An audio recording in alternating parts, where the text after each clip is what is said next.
At 2200 hours on August 6, 1944, General Karl Reinhardt stood inside his forward command post near the town of Mortain in northern France, preparing to initiate what would become the largest German armoured counter-offensive since the Allied landings in Normandy. Reinhardt commanded Armoured Group West, the umbrella formation that controlled every remaining German tank unit still operational in the region. For Operation Iron Claw, 4 armoured divisions were placed under his direct authority. The 2nd SS Panzer Division Iron Cross, the 1st SS Panzer Division Nordland, the 2nd Panzer Division of the Regular Army, and the 116th Panzer Division. Together, these forces amounted to approximately 185 operational tanks supported by nearly 32,000 troops.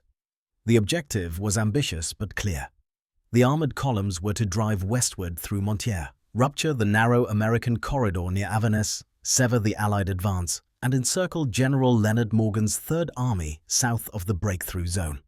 If successful, the operation would restore the front and reverse the momentum of the Allied advance.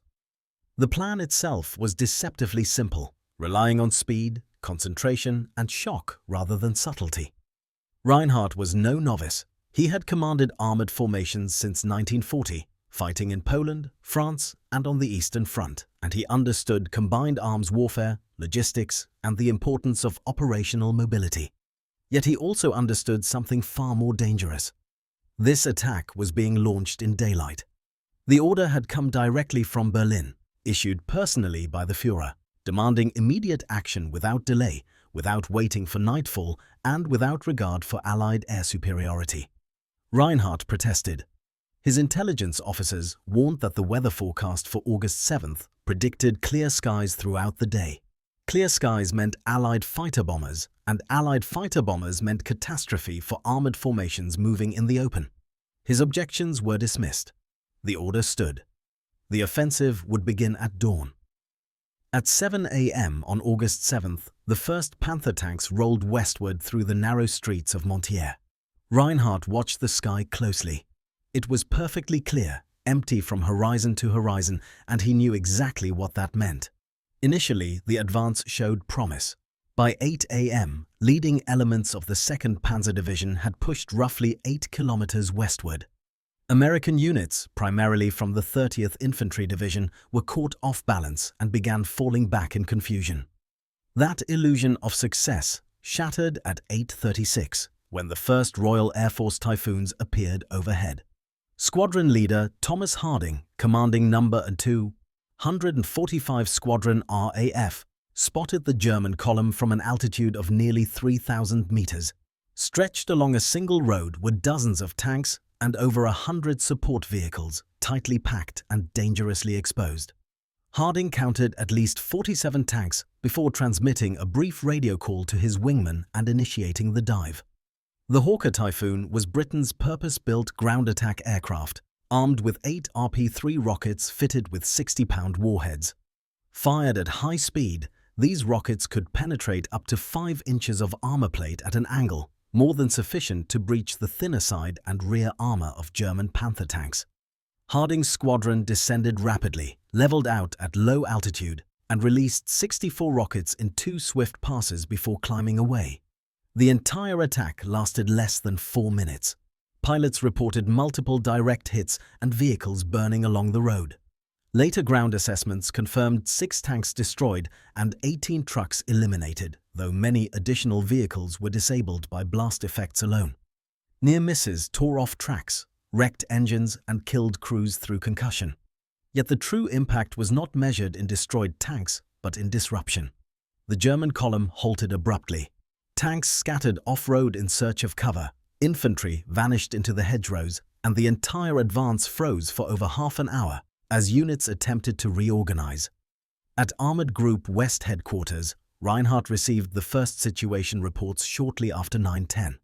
1 squadron, 4 minutes of attack time, and the advance had stopped completely. He checked the weather forecast again. Clear skies were expected until early evening, leaving more than 11 hours of daylight remaining.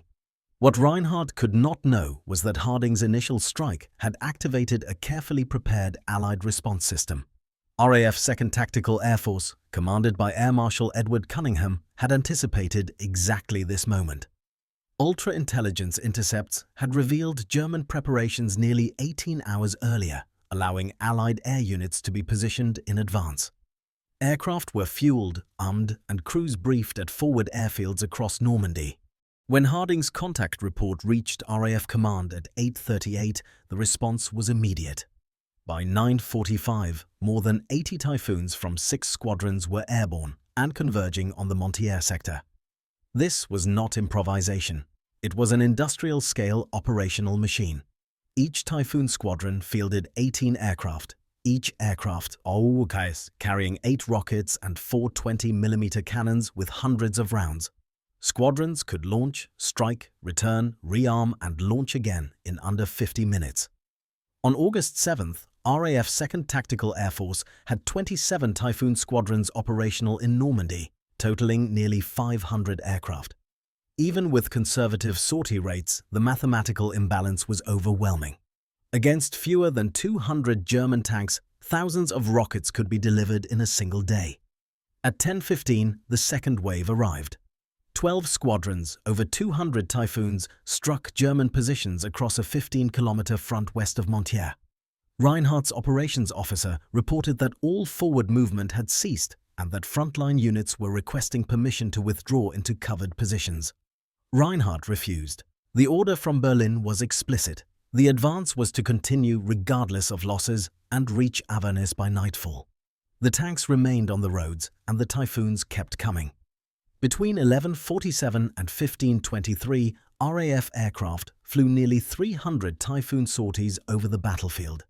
These attacks were not random harassment, but tightly coordinated strikes directed by forward air controllers embedded with American ground units. Captain Michael Carter of the 30th Infantry Division was positioned on a dominant ridgeline overlooking Mortain, where he had clear visibility over German armored movements. From this vantage point, he relayed updated target coordinates every few minutes, allowing pilots to adjust their attack runs in real time. German crews attempted every countermeasure available.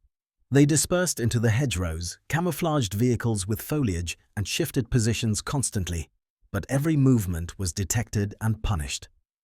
At 14:35, Reinhardt received a report from the commander of the 2nd Panzer Division stating that further advance was impossible and that air attack losses had reached 40%. Once again, Reinhardt denied permission to halt. At 15:23, the largest strike of the day descended on a narrow stretch of road where the 116th Panzer Division was attempting to bypass Mortain from the south.